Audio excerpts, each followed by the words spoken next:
Com os irmãos novamente, depois desta época de Natal, a época em que estivemos a celebrar, a recordar o Senhor Jesus Cristo junto das nossas famílias e também a celebrar aquilo que Ele tem feito por nós. E nós nos alegramos muito de poder voltar a reunir com a Igreja e continuar nesta senda de louvores e honra ao Cordeiro de Deus.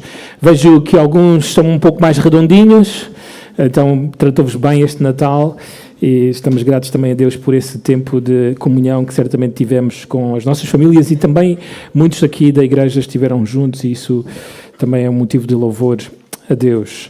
Vamos ao nosso texto, vamos até às palavras do Senhor Jesus, até ao seu sermão no monte, Mateus capítulo 5, e vamos continuar a olhar para aquilo que ele mencionou, a esta multidão que agora o segue e que agora está ali diante dele e que ele, por estas palavras que ele irá pronunciar, mostra ou denota uma preocupação. E vamos pensar nisso nesta manhã. Diz assim então Mateus capítulo 5, a partir do versículo 1 até ao versículo 3. Vendo Jesus as multidões, subiu ao monte e como se assentasse, aproximaram-se os seus discípulos e ele passou a ensiná-los dizendo: Bem-aventurados os humildes de espírito, porque deles é o reino dos céus. Tem aqui a leitura da palavra de Deus. Vamos, como sempre, pedir ao Senhor que nos ajude a entender a sua palavra nesta manhã. Pai amoroso, aqui estamos nós, novamente, diante de Ti, diante da Tua palavra. Senhor, rogando-Te, pedindo-Te que possas falar ao nosso coração, que possas mostrar-nos aquilo que o Teu Filho quis dizer. E, Senhor, oramos para que nesta manhã o Teu Santo Espírito trabalhe de tal forma nos corações que todos possam ter a certeza da sua própria condição, de como estão diante de Ti, da certeza da vida eterna. Te rogamos, Senhor, que ninguém possa sair daqui sem essa segurança no seu próprio coração. Oramos para que use o Teu servo. Ajuda-me a ser fiel, a ser claro e a trazer convicção aos corações por meio da Tua poderosa palavra. Assim, Senhor, nós oramos no nome do Teu Filho. Amém. O irmão Paul Washer escreveu há uns anos atrás um pequeno livro que tem o título de 10 acusações contra a Igreja Moderna. E neste livro, no seu terceiro capítulo, ele conta a história. O terceiro capítulo fala acerca da igreja, o fracasso da igreja em abordar o mal do homem. E ele conta a história de quando ele tinha 22 anos, ele tinha sido chamado para pregar a palavra de Deus. E alguém aproximou-se dele e disse: Tu precisas de comprar um fato para poderes pregar na igreja. E então ele, com os seus poucos recursos, foi até uma loja ali no Kentucky onde se vendia fatos por metade do valor, muitas vezes eram fatos em segunda mão, e ele foi até esta loja para comprar. E quando ele se aproximou da porta, a porta abriu-se. Aquele pequeno sininho que normalmente muitas lojas têm soou, e um homem idoso saiu e olhou para o Paul Washer, fitou-o. E então perguntou-lhe: Rapaz, tu foste chamado para pregar? E ele, meio assim impressionado com a pergunta tão rápida, ele disse: Sim, senhor. Então este homem olhou para ele novamente e disse: Olha para trás, diz-me o que é que tu vês ali. E olhou para trás e viu um enorme prédio, um edifício. Então ele começou a dizer, este homem: Eu costumava pregar naquele lugar. E o Espírito de Deus vinha e almas eram salvas. Então Paul Washer, surpreendido com esta afirmação, perguntou-lhe: Senhor, por favor, conte-me mais acerca disso. Então ele continuou: Não era nada semelhante à evangelização dos nossos dias. Pregávamos por 2 ou 3 semanas e depois fazíamos o convite às pessoas, aos pecadores. Arávamos constantemente o coração deles, até que o Espírito de Deus começava a agir e quebrantava o coração. Então perguntou Paul Washer: Mas, Senhor, como é que vocês sabiam que o Espírito de Deus vinha e quebrantava o coração deles? Então este homem respondeu: deixa-me dar-te um exemplo. Algumas décadas atrás, eu vim a esta loja comprar um fato. Alguém me tinha dado $30 e dissera: pregador, vá comprar um fato. Quando passei por esta porta, um jovem trabalhava aqui. Virou-se e olhou para mim. E quando ele olhou para mim, caiu no chão e clamou: quem pode salvar um homem ímpio como eu? Então eu entendi que o Espírito de Deus tinha caído sobre aquele lugar.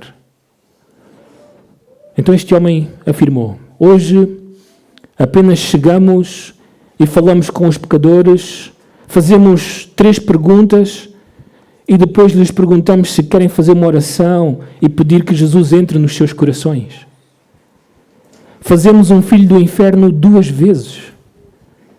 Uma pessoa que nunca mais vai abrir o seu coração para o Evangelho, por causa da mentira religiosa que, como evangélicos, proferimos com os nossos lábios. Então a conclusão do Paul Washer é a seguinte: quando tratamos o pecado, que é o mal do homem, de maneira superficial, estamos, antes de tudo, a lutar contra o Espírito Santo. Esta história e a conclusão do Paul Washer é para mim, e eu sei também para qualquer pastor preocupado com as almas, um motivo de grande inquietação, eu diria até mesmo de angústia. Aliás, o sermão que nós começamos a estudar algumas semanas atrás e estas primeiras palavras que o Senhor começou a pronunciar demonstram que o próprio Senhor Jesus Cristo tem um desassossego no seu coração, uma preocupação com esta audiência que está diante dele. Lembrem-se, o Senhor Jesus saiu do deserto depois da tentação, foi ter com João Batista. João diz a toda a gente que ele é o Cordeiro de Deus. Muitos dos discípulos de João começam a seguir o Senhor Jesus e ali vão eles, veem que este homem é especial. Muitos deles têm confessado que Jesus é o Messias. Ele vai para a Galileia, ali ele produz o seu primeiro sinal num casamento, volta a descer para a Judeia para a festa da Páscoa, faz muitos sinais e então muitas pessoas começam a seguir o Senhor Jesus. Aliás, entre a tentação e estas palavras que nós estamos a estudar, já passou um ano. Há uma multidão de pessoas que está a seguir o Senhor Jesus. No final do capítulo 4 de Mateus, diz-nos Mateus que pessoas da Síria, Decápolis, Jerusalém, Judeia, pessoas de todos os lados, até mesmo de além do Jordão, vinham ter com o Senhor Jesus na Galileia. Estavam ali com ele, admirados, maravilhados com o que ele dizia e com o que ele fazia. Mas o Senhor Jesus tem uma preocupação. Aliás, nós podemos ilustrar isto com aquilo que João, no seu Evangelho, nos diz acerca das pessoas que viam os sinais do Senhor Jesus, que ouviam as suas palavras, e João diz-nos que eles até mesmo criam no seu nome. Notem a conclusão. João capítulo 2, podem ler na tela comigo para sermos mais rápidos, a partir do versículo 23. Estando ele em Jerusalém, durante a festa da Páscoa, muitos, vendo os sinais que ele fazia, notem bem isto, creram no seu nome. Mas o próprio Jesus não se confiava a eles, porque os conhecia. Isto é simples. As pessoas estavam a professar publicamente: ele é o Messias, eu creio nele, ele é o Salvador, ele é aquele que Deus prometeu, ele veio. No entanto, o Senhor Jesus, que obviamente cheio do Espírito olhava para estas pessoas, não confiava na profissão de fé destas pessoas. E o texto dá-nos a razão, diz o texto, notem, versículo 25, e não precisava de que alguém lhes desse testemunho a respeito do homem, porque ele mesmo sabia o que era a natureza humana. E nós precisamos de parar aqui. Porque a natureza humana, e aqui a referência é à natureza pecaminosa que o homem tem, ela engana o homem. Ela engana, ela ilude, ela cega o homem, de tal forma que o homem acha que crê em algo que realmente não crê. Então, o texto, João, irá ilustrar-nos o que aconteceu nesse momento com a vida de um homem. Porque o capítulo 3 começa assim, notem, versículo 1.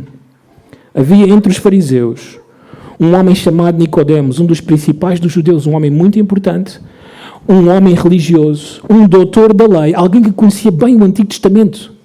Ele estava entre aqueles que tinha visto os sinais do Senhor Jesus, tinha ouvido as palavras do Senhor Jesus e agora ele próprio tinha crido no nome dele, mas o Senhor Jesus não confiava nele.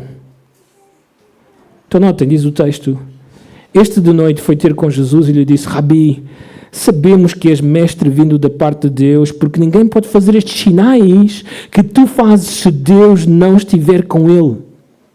A isto respondeu Jesus. Isto é a chave. E é isto que deve ser muito importante para ti. Em verdade te digo que se alguém não nascer de novo, não pode ver o reino de Deus. Isto é literalmente ser nova criatura.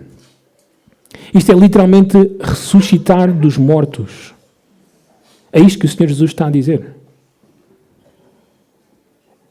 Bem, Nicodemos não entende, porque Nicodemos é um homem natural e o homem natural não entende as coisas do Espírito. Por isso, o nosso texto, a nossa língua não denota isso, mas no original ele burla-se daquilo que o Senhor Jesus acabou de dizer. Porque ele diz, como pode um homem nascer sendo velho? Pode, porventura, voltar ao ventre materno e nascer segunda vez? Ele está a dizer isto a escarnecer das palavras do Mestre. Respondeu Jesus, em verdade te digo, quem não nascer da água e do Espírito não pode entrar no reino de Deus. O que é nascido da carne é carne, o que é nascido do Espírito é Espírito. Não te admires de eu te dizer, importa-vos nascer de novo. O vento sopra onde quer, ouves a sua voz, mas não sabes de onde vem, nem para onde vai. Assim é todo o que é nascido do Espírito. Então, lhe perguntou Nicodemos, como pode suceder isto? E notem aquilo que o Senhor Jesus diz. Acudiu Jesus, tu és mestre em Israel e não compreendes estas coisas? Bem, esta situação de Nicodemos era a situação de muitos ali no monte com o Senhor Jesus. Muitos há meses que seguem o Senhor Jesus. Muitos estão maravilhados. Aliás, coloca-te nos pés destas pessoas. Muitos deles levaram os seus familiares doentes, paralíticos, com muitas limitações ou deficiências físicas, levaram até o Senhor Jesus e o Senhor Jesus curou-os. Eles ouviram o Senhor Jesus falar e as palavras que o Senhor Jesus pronunciou para eles foram maravilhosas. Não havia igual na terra de Israel. Nunca tinham ouvido alguém falar assim. No entanto, muitos deles estão como Nicodemos, ali. Muitos enganados pelas suas próprias emoções. Enganados pelo seu próprio coração. Ainda não perceberam quem é verdadeiramente Jesus. E como nós iremos ver hoje, ainda não perceberam a sua própria situação, a sua própria condição diante de Deus. E isso é muito importante. Por isso, nesta manhã, o Senhor Jesus não quer que ninguém se engane. Ele vai pregar com clareza, para que todos tenham a certeza de que são cidadãos do seu reino. Nesta manhã, esta é a nossa proposta, características e privilégios dos cidadãos do reino dos céus. Características e privilégios dos cidadãos do reino dos céus. Esta proposta ela vai acompanhar-nos ao longo de várias semanas, porque ela está ligada a todas as bem-aventuranças que iremos estudar. E estas bem-aventuranças é a forma como o Senhor Jesus começa, são declarações de bênçãos sobre todos aqueles que pertencem ao seu reino. Por 9 vezes, desde o versículo 13 até o versículo 11, o Senhor Jesus irá dizer bem-aventurados, bem-aventurados, bem-aventurados. Agora eu lembro, o Senhor Jesus, nós já vimos isto nas semanas anteriores, Ele está neste monte como o grande e o novo Moisés. Ele é o profeta que Moisés disse que viria, que seria semelhante a ele e que o povo de Israel deveria ouvir, e se não ouvissem, eles iriam ser eliminados.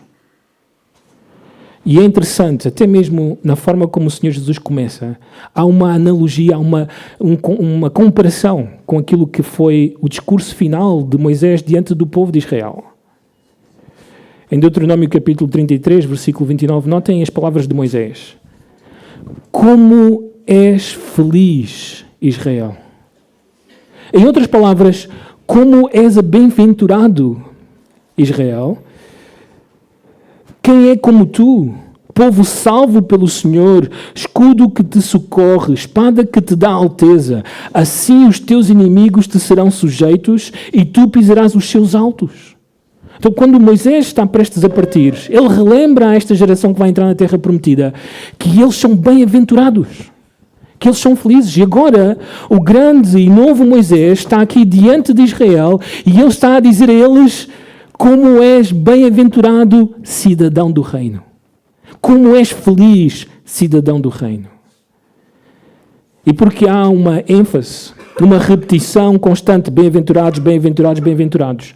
Obviamente isto leva-nos à primeira característica daqueles que fazem parte do reino de Deus. E a primeira característica é que os cidadãos dos céus são verdadeiramente felizes. Os cidadãos dos céus são verdadeiramente felizes.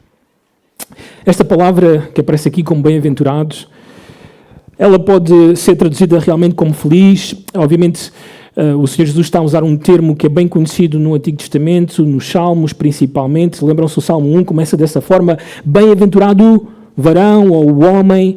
Por 30 vezes no Antigo Testamento é usada esta expressão bem-aventurado ou feliz ou extremamente feliz. Agora, eu tenho que pausar e lembrar-vos que não está a falar de um sentimento. Não está a falar de algo que as pessoas que estão nos céus ou no reino, elas sentem de alguma forma. Não é isso, não é um mero sentimento, não é nada a ver com as emoções. Na verdade, esta palavra, bem-aventurados, ela significa aprovado.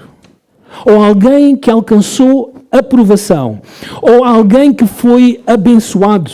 Na verdade, esta expressão, bem-aventurado, é uma declaração divina sobre a nossa situação. É o próprio Deus a dizer qual é a tua situação diante dele. Se tu és bem-aventurado, em outras palavras, se tu estás aprovado diante dele, se tu és realmente alguém feliz diante dele, ou não. No Antigo Testamento, isto tinha outras formas de se expressar. Alguém que está debaixo da bênção de Deus, ou alguém que está debaixo da maldição de Deus, ou alguém que simplesmente tem felicidade divina, ou não. Muitas vezes no Antigo Testamento era usada a expressão que o rosto de Deus resplandeça sobre ti. É exatamente essa ideia. Ou alguém que tem o sorriso de Deus sobre a sua própria vida. É isso que significa bem-aventurado. Bem, esta audiência, ela está ali. E ela está a ouvir estas pronunciações ou pronunciamentos do Senhor Jesus e notem, eles conhecem o que significa ser bem-aventurado, porque não há explicação por parte de Mateus do que é que significa esta palavra. Então, na cabeça deles, é isto que está a acontecer. Por exemplo, no Salmo 1, versículo 1 diz: bem-aventurado o homem que não anda no conselho dos ímpios, não se detém no caminho dos pecadores, nem se assenta na roda dos escarnecedores. Esse texto, o Salmo 1, está a exaltar o justo, porque irá contrastar com o ímpio. Mas o justo, diz a partir do versículo 3 para a frente, ele é diferente, ele é um contraste. Então, na cabeça destes que estão a ouvir o Senhor Jesus, ser bem-aventurado é ser justo. É alguém que foi revestido com a justiça de Deus. Mas não somente isso, o Salmo 32, logo nos primeiros versículos, o salmista diz o seguinte: bem-aventurado aquele cuja iniquidade é perdoada, cujo pecado é coberto. Bem-aventurado o homem a quem o Senhor não atribui iniquidade e em cujo espírito não há dolo ou engano. Em outras palavras, na perspectiva divina, alguém que é bem-aventurado, alguém que é aprovado, alguém que é abençoado, que é extremamente feliz, é alguém que foi perdoado dos seus pecados, da sua iniquidade. Então, quando o Senhor Jesus começa a falar, Ele não está a dar um sermão evangelístico. Ele não está a chamar as pessoas ao arrependimento. Ele está a dizer a estes que agora disseram publicamente: tu és o Messias, nós queremos em ti. Tu és aquele que nós esperávamos. Ele está a dizer a estas pessoas: tu és verdadeiramente salvo? Porque só os justos, só aqueles que foram perdoados dos seus pecados, são bem-aventurados. Estão aprovados por Deus. Estão abençoados por Deus. É isto que ele está a apelar às pessoas. Que elas não se enganem. Que elas pensem claramente sobre a sua própria condição diante dele.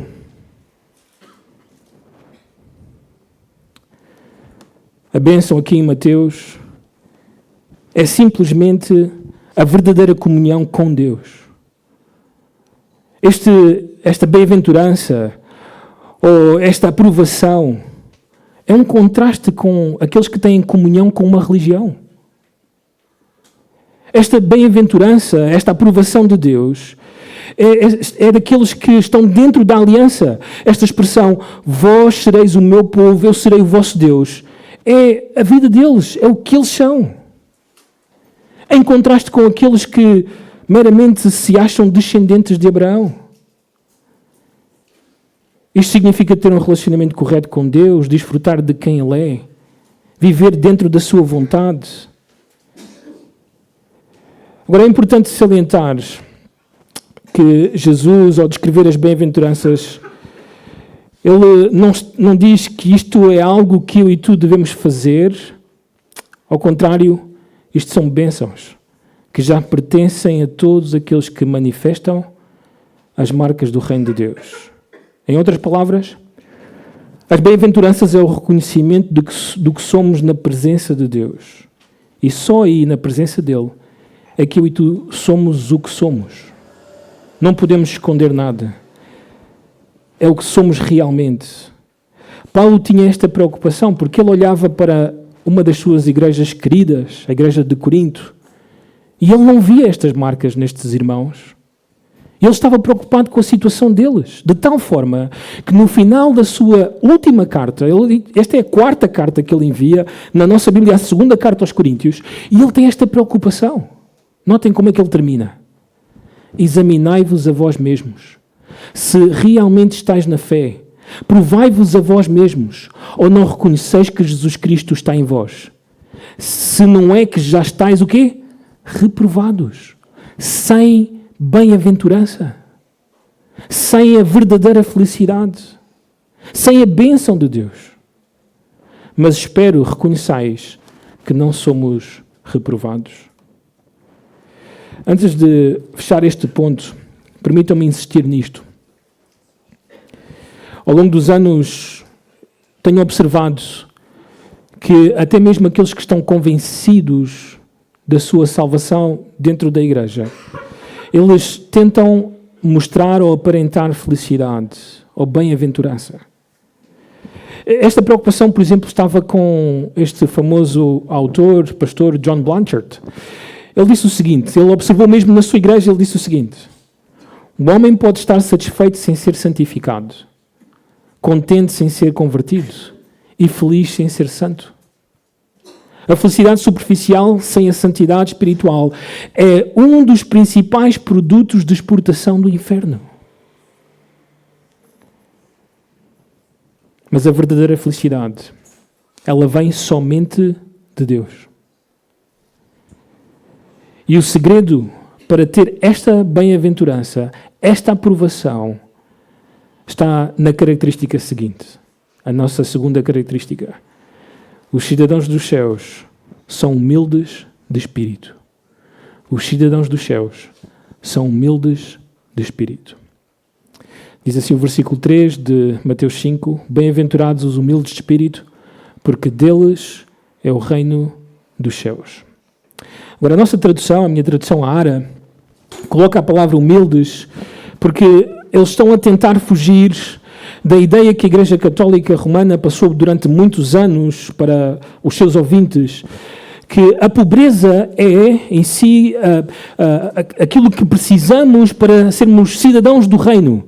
Na perspectiva deles, por causa daquilo que Lucas diz no capítulo 6 de Lucas, a pobreza, a situação material da pessoa é uma vantagem ou não para chegar a ser cidadão dos céus. Mas não é isto que está aqui em causa, é um grande engano. E por isso, muitas traduções, como é o caso da ARA, não coloca a palavra pobres, que é realmente a palavra literal do original, mas usa a palavra humilde para que entendamos o que o Senhor Jesus quis dizer. Este adjetivo deriva de um verbo que significa encolher-se. É esta imagem de um mendigo. Lembrem-se, muitos de vocês já passaram por alguns mendigos na rua, e o mendigo, muitas vezes, quando pede, ele inclina-se, ele encolhe-se, não é assim, timidamente, para que ele possa receber alguma coisa, obter graça ou generosidade daqueles que passam à sua volta. Esta é a ideia desta palavra. Significa ser indigente, mendigo. No tempo do Senhor Jesus, os mendigos eram muitas vezes aleijados, incapacitados, de alguma forma, pessoas incapazes de prover rendimento para si próprios. Os mendigos viviam muitas vezes num estado de dependência absoluta e esperavam que aqueles que passavam por eles, que os conheciam, os pudessem ajudar. Literalmente, esta expressão humildes de espírito ou pobres de espírito significa mendigos de espírito, se fôssemos mais literais possíveis. Agora, antes de continuar a explicar o que significa isto, é preciso dizer o que não é ser pobre de espírito. Bem, em primeiro lugar, alguns acham que a tradução deste texto deveria ser: bem-aventurados em espírito são os pobres, para fazer ênfase à situação material destas pessoas, não é? O texto que já mencionei de Lucas 6, versículo 20, Lucas só diz bem-aventurados os pobres, ele não usa a palavra de espírito ou a expressão em espírito, porque no seu texto não era necessário fazê-lo, e muitos usam esse texto para falar que aquilo que o Senhor Jesus está a elogiar aqui, ou esta bem-aventurança, esta felicidade, está no facto das pessoas serem materialmente pobres. Agora, isso é obviamente um engano. Não há em nenhuma parte das Escrituras, e nomeadamente no Antigo Testamento, na época em que o Senhor Jesus está a pronunciar isto, um elogio à pobreza. Na verdade, pobreza no Antigo Testamento era um sinal de maldição. Na verdade, o Senhor foi muito claro na sua aliança, tanto com Abraão como com Moisés, como mediador do povo de Israel, de que se eles não obedecessem à lei de Deus, pobreza, enfermidades, pragas viriam sobre eles.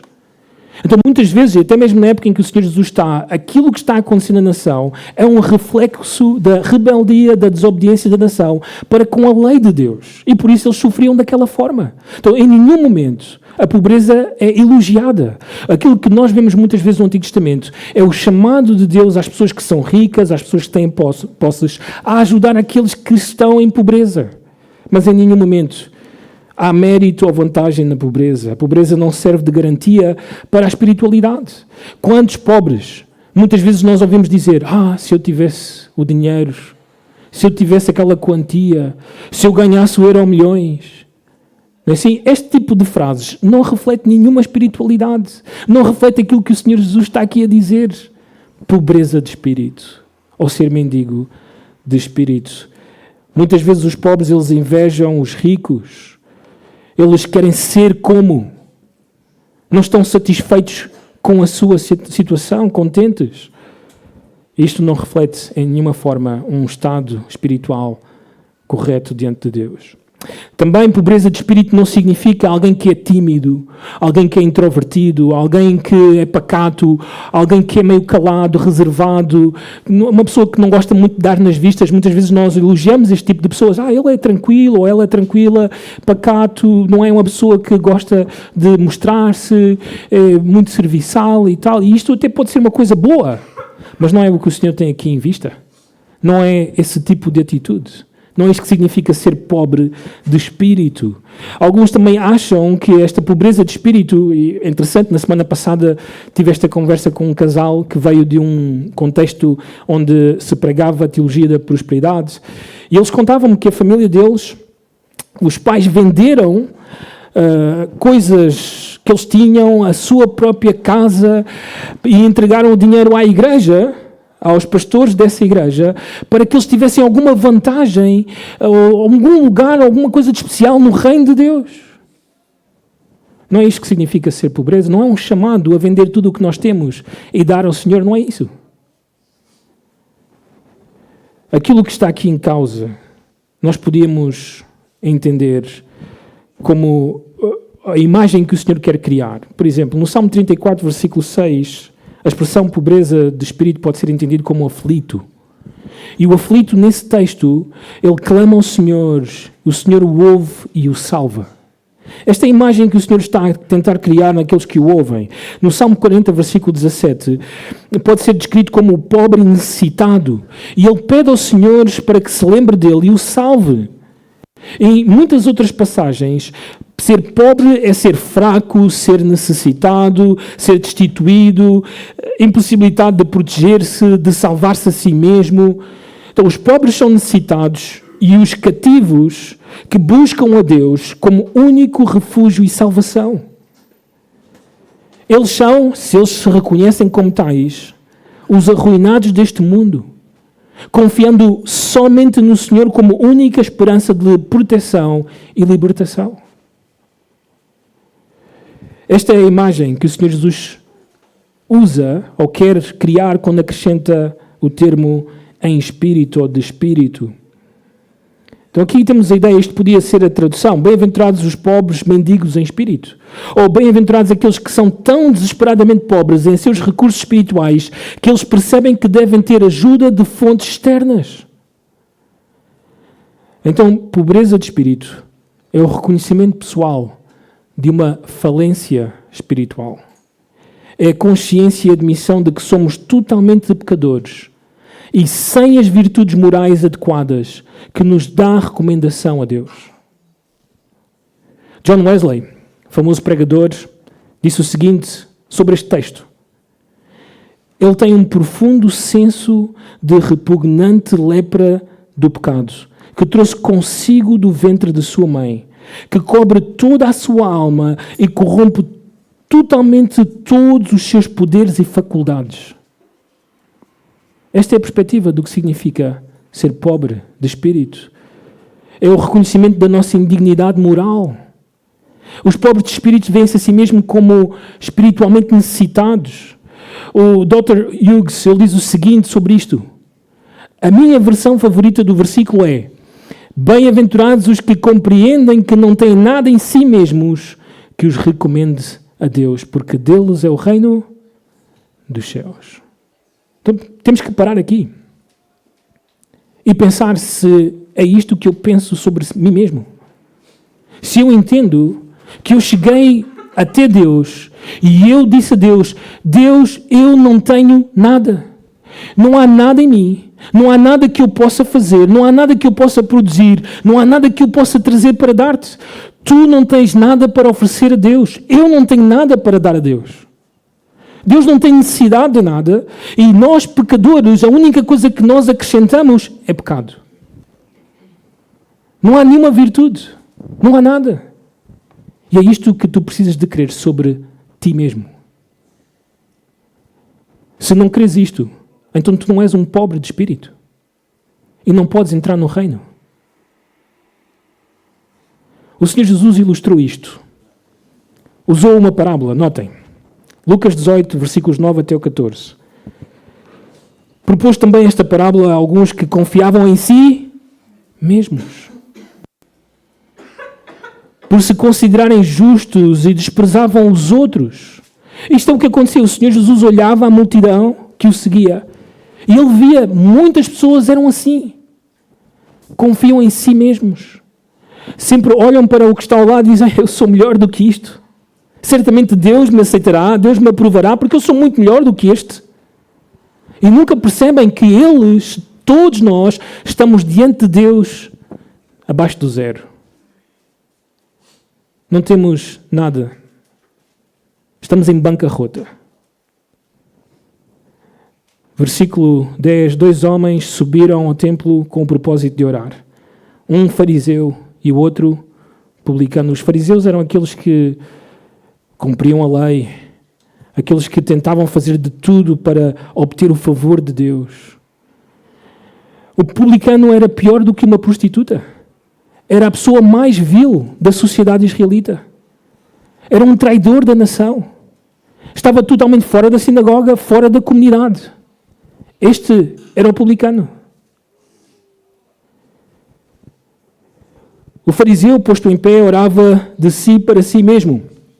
É assim que oram os que confiam em si mesmos. Eles não oram para Deus. Deus não os ouve. Eles oram somente para eles. desta forma: oh Deus, graças te dou porque não sou como os demais homens, roubadores, injustos e adúlteros, nem ainda como este publicano. Jejuo 2 vezes por semana e dou o dízimo de tudo quanto ganho. Paramos aqui. É muito provável que este homem fazia todas estas coisas. Era muito provável, como o apóstolo Paulo, quando ainda era fariseu, ele fazia todas estas coisas. Mas todas estas coisas são inúteis. Não servem. Justiça própria não serve diante de Deus. Não é suficiente.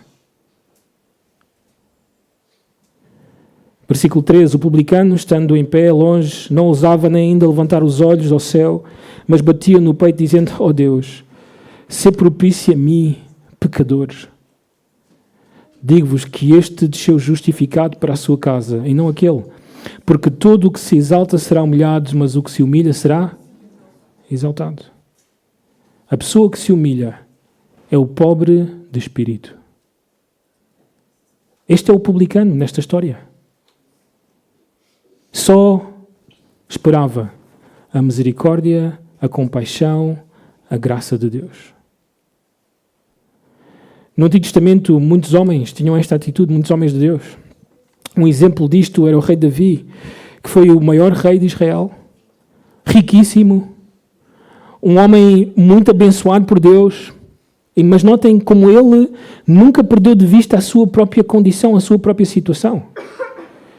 Em 1 Samuel 18, ele disse o seguinte: respondeu Davi a Saul: quem sou eu e qual é a minha vida e a família de meu pai em Israel para vir ser eu genro do rei? Isto é o que eu quero ouvir de todos aqueles que vieram um dia pedir a mão das minhas filhas. Alguns anos mais tarde, quando ele era rei sobre a nação, no auge do seu reinado, capítulo 7 de 2 Samuel, quando ele ouviu Deus prometer-lhe que iria dar um filho, iria ter um reino para sempre, notem o que é que disse o rei Davi: quem sou eu, ó soberano Senhor? E qual é a minha família para que me tenhas trazido até aqui? Todas estas expressões são expressões de uma pessoa que está em pobreza de espírito, que entende que tudo aquilo que está a acontecer é pela graça, pela misericórdia de Deus. Esta foi a própria atitude do Senhor Jesus. Isto é espantoso, porque o Senhor Jesus se fez homem, assim ele colocou carne em semelhança de carne pecaminosa, mas nunca deixou de ser Deus, sendo Deus homem. Notem o que o Senhor Jesus diz, que demonstra que ele mesmo era pobre em espírito. Isso é incrível. Diz o seguinte, João 8, 28, quando levantardes o Filho do Homem, então sabereis que eu sou Deus e que nada faço por mim mesmo, mas falo como o Pai me ensinou. Em outras palavras, não faço nada por mim mesmo. Dependência do Pai. Em João, ainda, capítulo 14, versículo 10, diz o seguinte: as palavras que eu vos digo, não as digo por mim mesmo, mas o Pai que permanece em mim faz as suas obras. Até o próprio Senhor Jesus, que obviamente nós sabemos não está a usar a sua natureza divina para ter vantagem sobre a sua natureza humana, ele próprio faz o que faz em dependência do Pai. Pelo poder do Pai, esperando no Pai, dependendo do Pai. Então, isto é humildade de espírito. É óbvio que esta qualidade afasta por completo o orgulho pessoal, afasta por completo a segurança própria, a autodependência. Deixem-me ler o que o Dr. Lloyd Jones disse sobre isto da pobreza de espírito. Ser humilde de espírito significa que se alguém é crente autêntico, então não está a depender dos seus dotes naturais que lhe vêm do berço.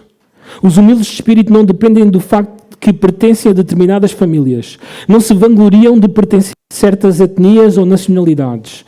Estas pessoas também não edificam as suas vidas sob o alicerce do seu temperamento natural. Nem acreditam que haja alguma vantagem em sua posição natural na vida. E nem dependem disso ou de qualquer potencialidade que lhes haja sido conferida. A pessoa que é humilde de espírito não depende do dinheiro ou de qualquer riqueza de que porventura seja possuidora. Se somos humildes de espírito, então não dependemos da educação recebida, nem da escola ou da faculdade particular que tivermos frequentado. Não, porquanto todas estas coisas constituem aquilo que Paulo chamava de perda.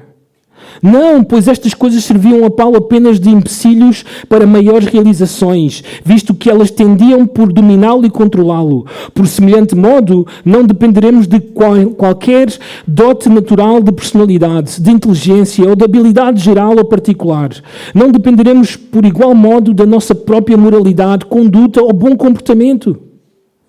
Não apelaremos em nenhum sentido para a vida que temos vivido ou que estamos a tentar viver. Não, mas consideraremos todas estas coisas da mesma maneira como Paulo as considerava.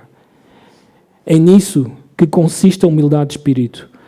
Precisamos gozar de completa libertação de todas essas coisas e todas elas precisam estar ausentes das nossas vidas. Em outras palavras, aquilo que o Dr. Lloyd está a dizer é que nós chegamos, por causa da ação do Espírito, em pobreza de Espírito diante de Deus, a dizer: Senhor, não tenho nada, não há nada em mim para que Tu me aproves.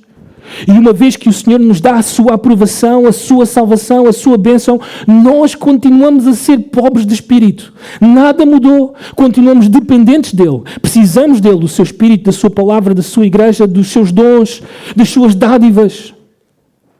Tudo vem dEle para a Sua glória. Nós somos sempre mendigos. Sempre seremos necessitados de Deus. É esta a tua situação? É assim que te vês a ti mesmo? Qual é a tua opinião sobre ti mesmo? Porque se tu pensas errado sobre ti mesmo, fará toda a diferença para a eternidade. Bem, no texto, há um privilégio para os humildes de espírito, para aqueles que são verdadeiramente felizes. Diz o texto: porque deles é o reino dos céus. É interessante porque no original a expressão deles aparece como se fosse duas vezes. É deles, é deles. É enfático.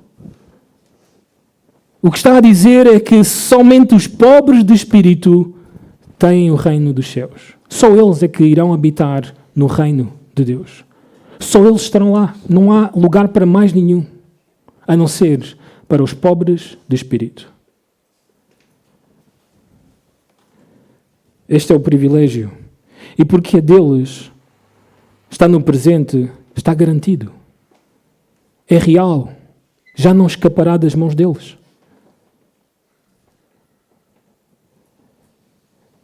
Então, na nossa conclusão, deixa-me fazer estas perguntas. Já experimentaste a verdadeira pobreza de espírito? Podes dizer: eu sou assim, Senhor, eu chego a Ti sem nada. Não tenho nada para Te dar. Deixa-me ler este poema de um autor de 2 séculos atrás. Nada trago na mão, simplesmente à Tua cruz me agarro. Nu venho a Ti para me vestir, desamparado procuro em Ti a graça. Sujo vou para a fonte, lava-me, Salvador, ou eu morro. Este é o teu grito do teu coração? És tu simplesmente um frequentador da igreja? És um evangélico não regenerado? És um cristão sem Cristo? Se é assim, então ouve o que o Senhor Jesus está a dizer. Bem-aventurados os pobres de espírito, porque deles é o reino dos céus. Deixa-me ser mais enfático, porque é possível que dentro da Igreja de Cristo haja pessoas orgulhosas, cheias de si mesmas, que não estarão no reino dos céus. Notem estas palavras do Senhor Jesus à igreja de Laodiceia. Apocalipse 3, versículo 17 e 18. Pois dizes, estou rico e abastado e não preciso de coisa alguma, e nem sabes que tu és infeliz. Sim, miserável, pobre, cego e nu. Aconselho-te que de mim compres ouro refinado pelo fogo para te enriqueceres, vestiduras brancas para te vestires, a fim de que não seja manifesta a vergonha da tua nudez, e colírio para ungires os olhos, a fim de que vejas.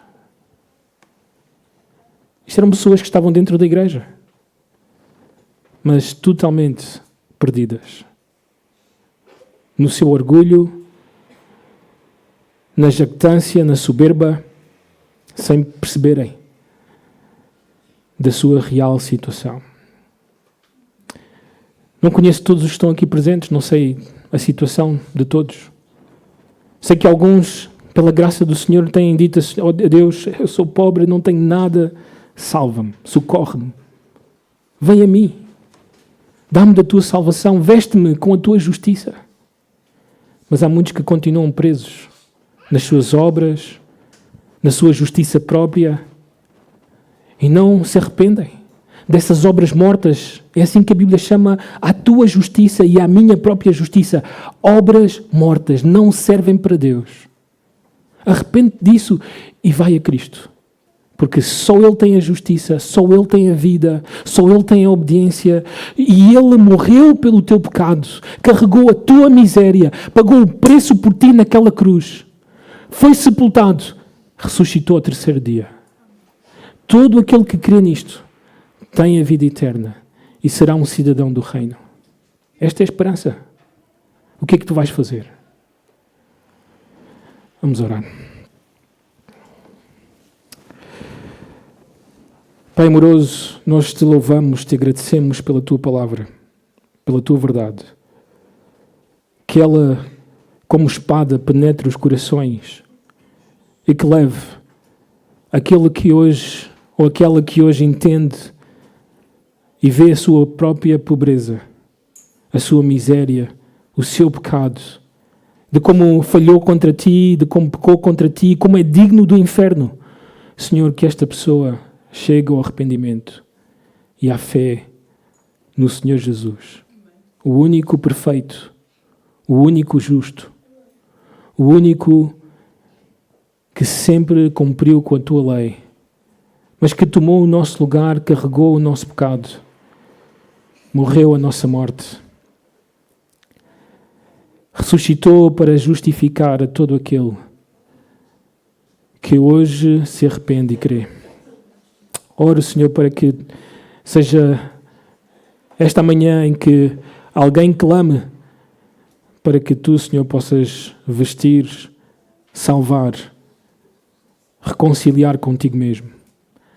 Assim eu oro no nome do Senhor Jesus. Amém.